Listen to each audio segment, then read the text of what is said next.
Hello friends, I am Samir and I welcome you all to your own YouTube channel Aryabhatta. Friends, today we are going to discuss something in statistics. So in statistics, our today's topic is correlation. So to discuss the correlation topic, we need to know where actually this correlation happens. It happens in the case of bivariate data. Now, what is the meaning of bivariate data? Bi means two, variate means variables. So, two variable data, they are called bivariate data. Here we have the proper definition. The data generated by two variables x and y. This x and y we have taken for example. So, the data generated by two variables x and y are called bivariate data. Now, from where we'll get this bivariate data or where actually this bivariate data arises? So, in statistical studies, we come across variables which are related to some approximate relationship. For example, income and expenditure, demand and price of a commodity, marks in mathematics and marks in statistics, or marks into different subjects, height of father and height of the son, etc. There can be many more examples like this. Now, a question may arise in your mind that, or more than one question may arise in your mind that whether there is any relationship between this pair of data or informations. And if there is a relationship, then what is the nature of this relationship? And the third question is, what is the degree of closeness of this relationship? All these questions are arranged and answered by our correlation and regression analysis. So, correlation and regression analysis may answer all these questions. In that, today's our topic of discussion is about correlation. In any other video, we'll discuss about regression also. Now, a pair of bivariate data, for example, I have taken marks in mathematics, I have taken as x, and marks in statistics, I have taken as y. So, you see 90 is the paired value with 85, 80 with 79, 95 with 96 and so on. So, these are two pair of data x and y, they are called bivariate data. One I have taken as, for example, the marks in a subject, and y is the marks in another subject. Now we have to study that whether there is a relationship between these two pairs of data. This is for example, this is one example only. And if there is a relationship, then what is the nature of that relationship? That means whether they are changing with proportional to each other or in any other way. And what is the degree of closeness of this relationship? All these things we are going to discuss today. Now, in this manner, a pictorial form which is called scatter diagram will help you to understand this topic more accurately and more correctly. So, the diagram obtained by plotting the pairs xy values is called scatter diagram. If we make a graph or diagram of these two values x and y, then it is called scatter diagram. The scatter diagram indicates the general tendency as to whether the increase in the values of x give rise to the increase in y or not. And secondly, the increase in the value of x give rise to the decrease in y or not. Or thirdly, whether the scattering is haphazard. So, in which way they are behaving, whether the increase of x also result in an increase in y, or the increase in x result in decreasing of y, or they don't have any relationship, proper relationship, their arrangement is haphazard. All this can be judged and can be picturized through scatter diagram. Okay friends, now here is one example I have taken for you, a scatter diagram example. Here x data are written, here y data you can write, and you can plot the dots for their respective x and y pairs.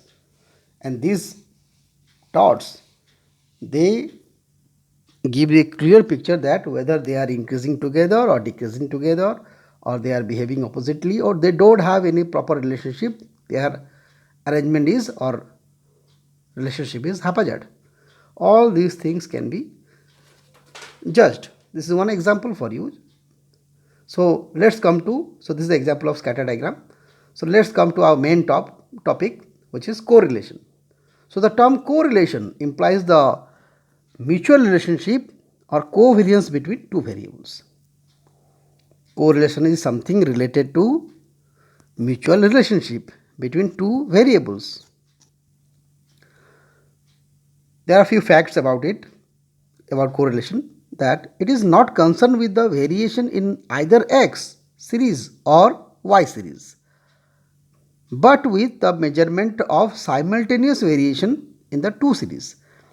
That means we are not going to discuss whether x is changing or y is changing.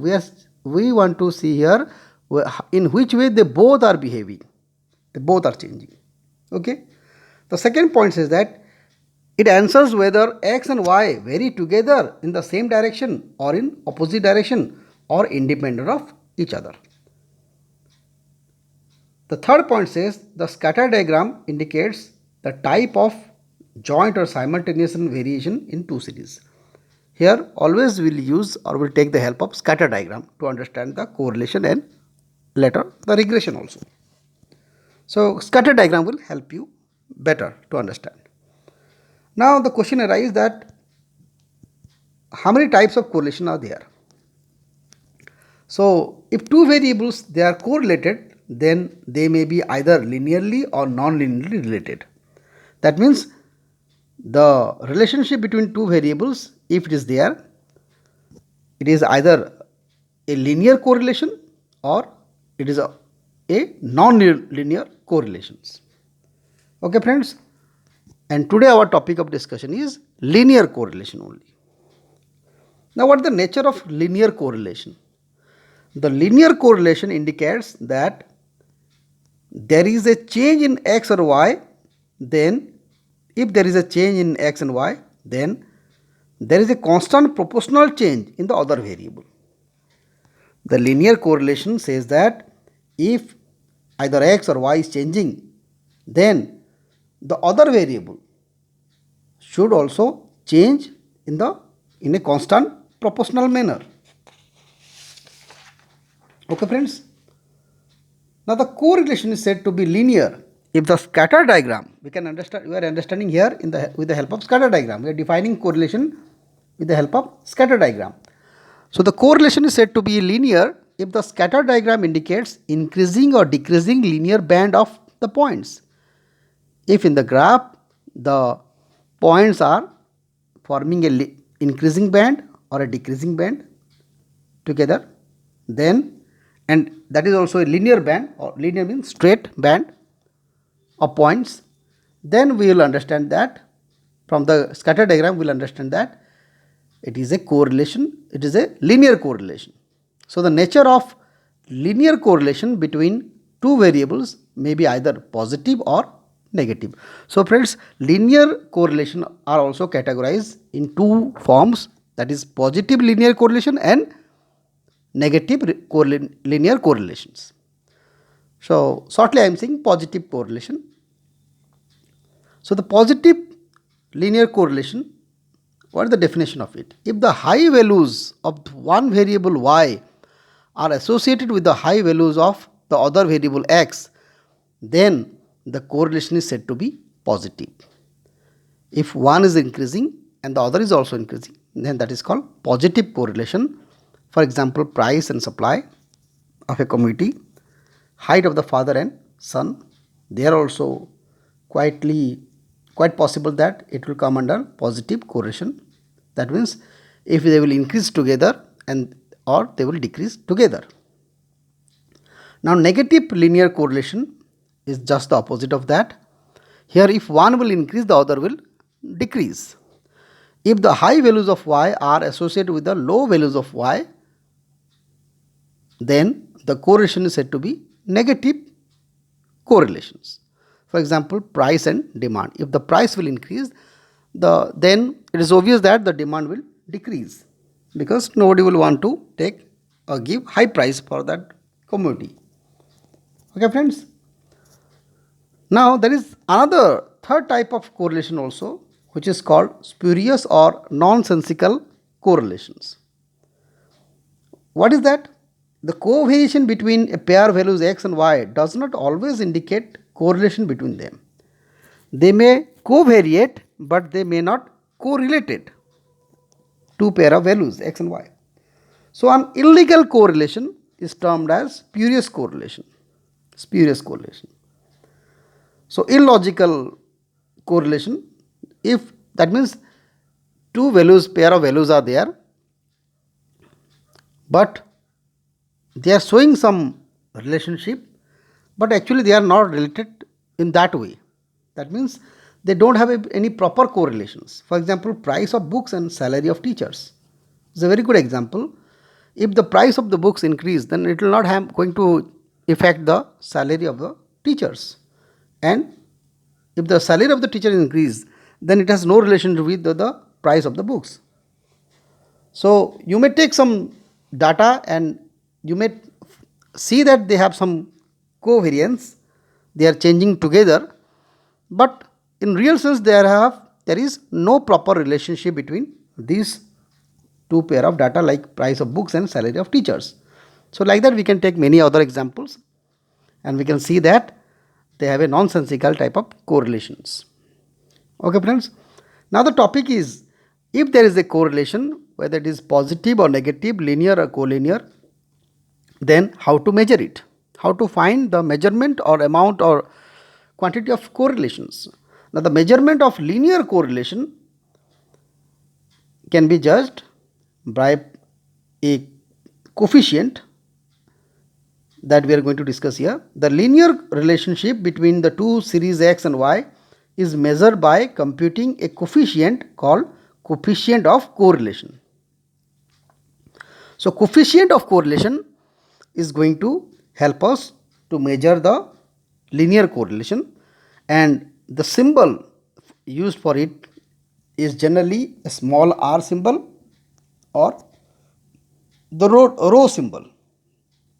So small r or rho are the symbols which are generally used for linear correlation between two values.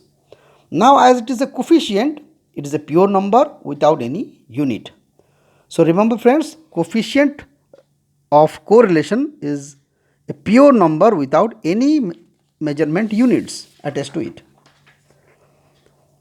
Now many mathematicians have given different coefficients of correlations, but the famous and the first most is given by Karl Pearson, and that's why it is called Karl Pearson's formula.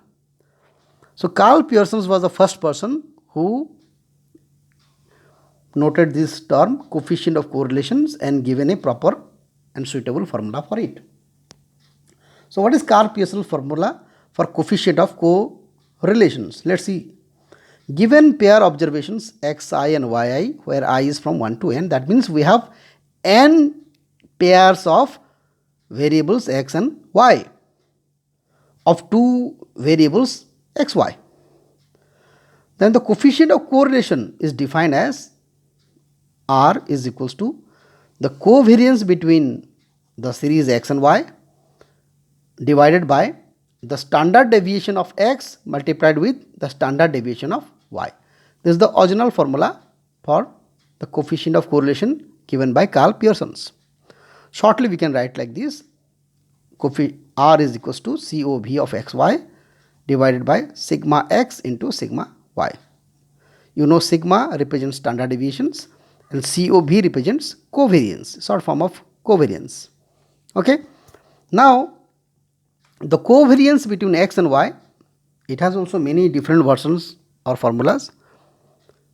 It has many representations. The first representation is 1 by n into summation of xi minus x bar into yi minus y bar, where you know friends, x bar and y bar are nothing but the average or the mean of xi and yi datas. Okay.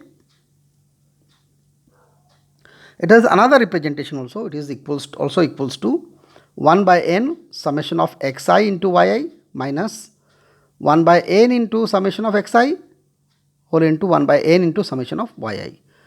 If you simplify them together, it will come to another form, that is n into summation of xi yi minus summation of xi whole into summation of yi whole by n square.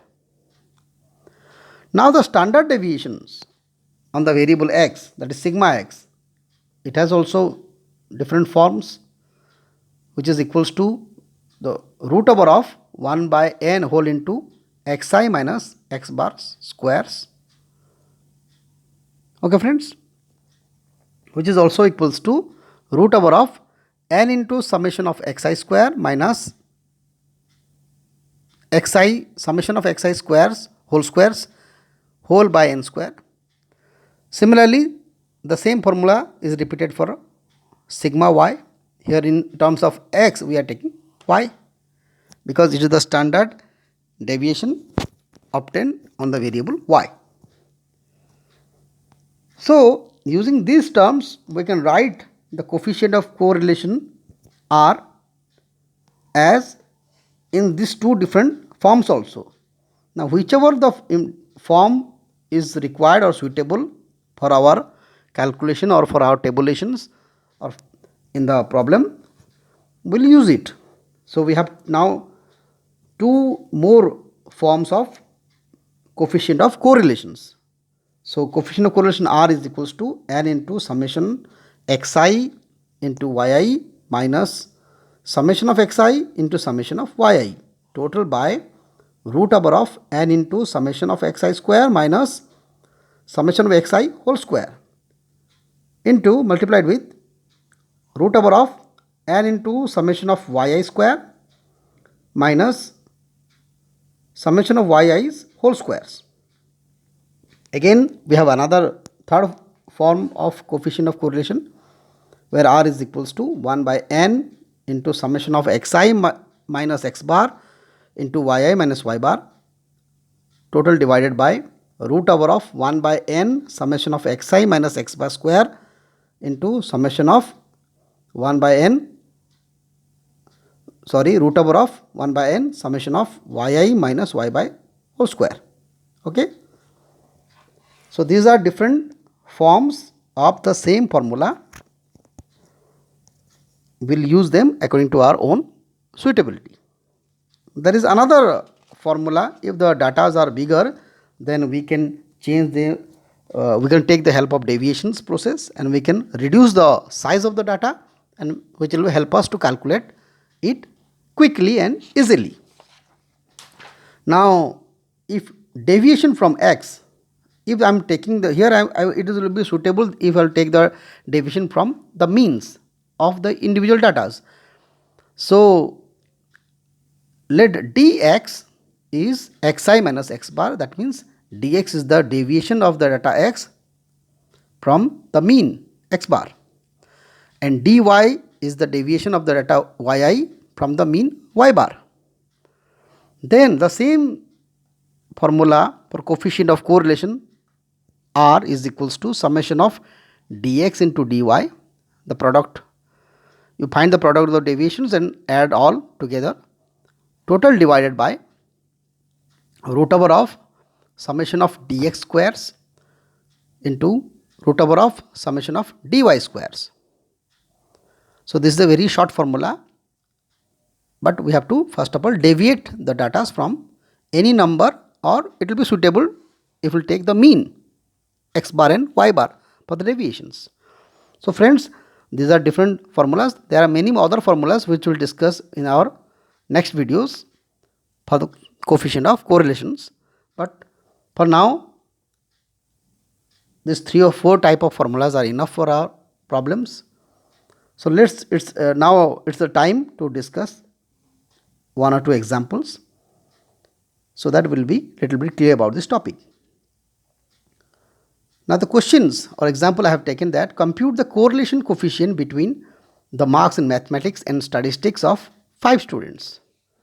So marks in mathematics taken as x is given in this column, first column, and marks in statistics taken as y, variable y, is taken in the second column. Okay friends, and the question is to find the coefficient of correlations or correlation coefficient, that is R. So let's make the table. We'll try to calculate it at the beginning formula. So let's make the table of x and y, write the data, find out x squares, find out y squares, and multiply x and y with each other in the respective manner and write here in the column of xy. Then find all the summations of each columns. Here you will get summation of x, here you will get summation of y, here it is summation of x square, it is summation of y square, and the last summation of xy. And here friends, remember we have 5 pairs of data given in the questions, 5 pairs. So here n, which represents the number of paired data, is equals to 5. Okay. Now keeping all this information in our mind, let's move on to the formula now. So the coefficient of correlation R is equals to n into summation of xy minus summation of x into summation of y whole divided by root over of n into summation of x square minus summation of x whole square multiplied with root over of n into summation of y square minus summation of y whole square. Now you put the data here and you can calculate them step by step, and at the end I am getting the coefficient of correlation as 0.9179 approximately. Okay friends, so this is only the first part of correlations. There will be another 1 or 2 more parts for the coefficient of correlation, where we will discuss different formulas and different type of correlations and their formulas and their calculations, and also some natures of the coefficient of correlation that we'll discuss in our next video. So friends, I think you are a little bit clear about the coefficient of correlations or the correlation analysis. So thanks for watching this video.